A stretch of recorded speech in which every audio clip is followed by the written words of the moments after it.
When we think of Satan, we think of an all-powerful demon, the top dog, the #1 villain throughout religion. However, as powerful as he is, there are others that could rival him for power and menace. So today on Top 5 Scary Videos, I'm going to be counting down our list of the top 5 scary demons worse than Satan. Before we begin though, be sure to stick around until the end of the video where I'll be responding to some of your comments. And with that, let's jump in. Coming in at 5, Mephisto. Mephisto hails from Earth 616 in the Marvel Universe. He is an extra-dimensional demon whose origin is unknown. He rules a fiery pocket dimension that he calls Hell, or Hades. He calls his realm Hell in order to exploit Earth's human beings' belief in a single being of absolute evil, who is often referred to as Satan, who rules such a realm. Mephisto's domain is inhabited by himself, by lesser demons who serve him, and by the astral forms of certain deceased human beings, which have been trapped in the bodies of demons. Mephisto is a Class 2 demon and possesses vast supernatural power, which is apparently inherent within him. He is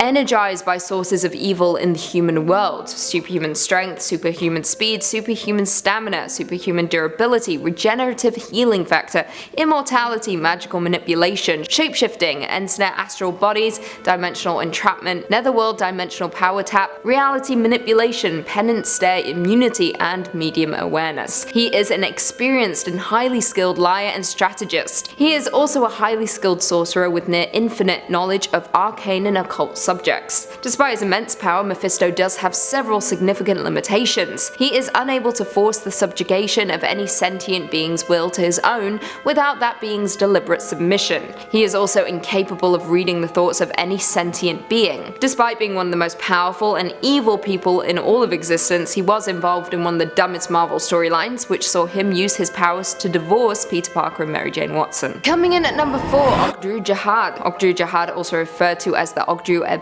Jahad, are the dragons of Revelation and are destined to bring about Ragnarok, the end of the world. They were once imprisoned in golden cocoons by the right hand of doom shortly after the creation of Earth, but not before they spawned 369 children known as the Ogdru Hem. They are the main antagonists of the Hellboy series. Inspired by H.P. Lovecraft's The Great Old Ones, the Ogdru Jahad are serpentine entities which once resided on and presided over Earth. They are pitiless, chaotic, bent on destruction and subjugation, and often so horrific in appearance that the mere sight of one of them sometimes induced madness. Now, some history of the Ogdru Jahad. In the beginning of time, God created an order of spirits. Of these, many of the greater spirits were sent to newborn Earth to oversee it as watchers. One of these spirits, Enum, created the Ogdru Jahad out of fire and mud. Ogdru Jahad then went on to give birth to the Ogdru Hem, who became Earth's first life forms. Ogdru Jahad is an immortal and vastly powerful, with his true nature defying description, with even its nature as multiple beings being ambiguous. In the film Hellboy, the Ogdru Jahad serve as the overarching enemy of the film, mentioned only a few times by name. They appear as vaguely cephalopod-like, resembling more their Lovecraftian influence.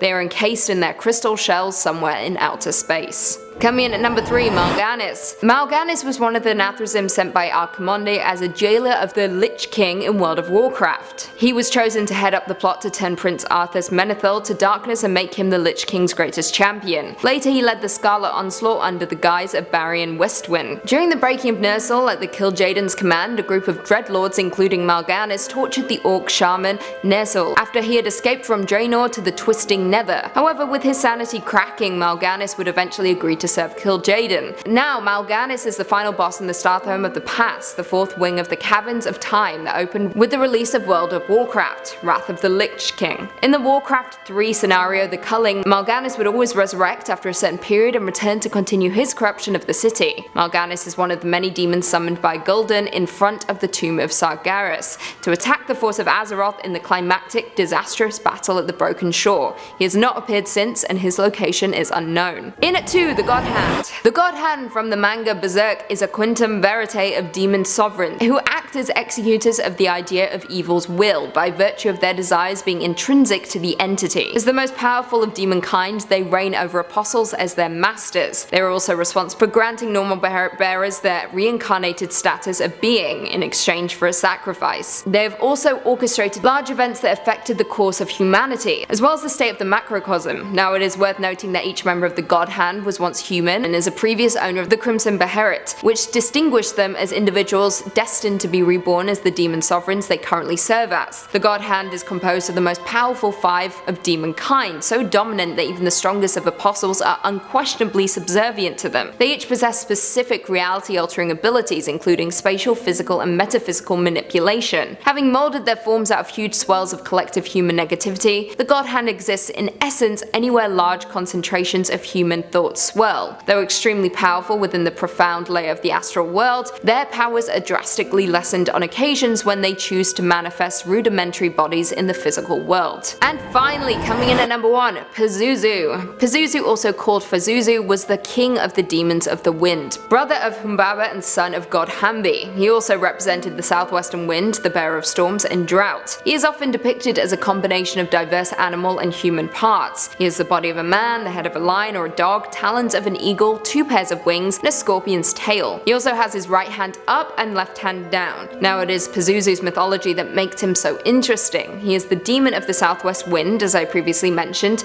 and known for bringing famine during dry seasons, and locusts during rainy seasons. Pazuzu was invoked in apotropic amulets which combat the powers of his rival, the malicious goddess Lamashtu, who is believed to cause harm to mother and child during childbirth. Although he himself is considered to be an evil spirit, he drives and frightens away other evil spirits, therefore protecting humans against plagues and misfortunes. This demon has been referenced numerous times in pop culture, with the most famous occurrence being in The Exorcist. In the 1971 novel and the film based on the novel, Pazuzu is supposedly the evil spirit which possesses Regan MacNeil. He appears in the 1977 sequel Exorcist II: The Heretic as well. In this film, Pazuzu was both named as the demon antagonist of Regan and the unwitting helper of Father Philip Lamont as he seeks to free Regan from the demon's grip. Well, there we have it. Do you guys agree with that list? Were there any scary demons that we missed? Leave us all your thoughts and feelings in the comments down below and perhaps we can do a part 2. Before I go though, I just want to respond to a few comments from one of our last videos. Top 5 scary horror movies you can't watch alone. Viley said, bold of you to assume I have someone to watch them with. Preach. True. My apologies. We're all alone. Sunny D said, I thought you were leaving. I stopped watching due to you saying that you were out of here. Am I tripping? You be trippin'. I didn't leave. I never said I was leaving. Sometimes I say goodbye at an end of a video. Maybe you got confused there. I didn't leave. I'll never leave. Hubert Velasquez said, Lucy has to be one of my favorite hosts. Not a question of beauty, of course she is. She simply is good at her job and does manage to keep most of us attentive. Most of you. I appreciate you saying most of you. But thank you very much, that's very sweet. I hope you all enjoyed the videos. Sad Seal said, can you watch Lucy alone? Definitely not. Don't even look at me. And on that note, if you haven't already, be sure to give this video a big thumbs up, subscribe and turn on notifications so you never miss another scary vid. And until next time, see you later.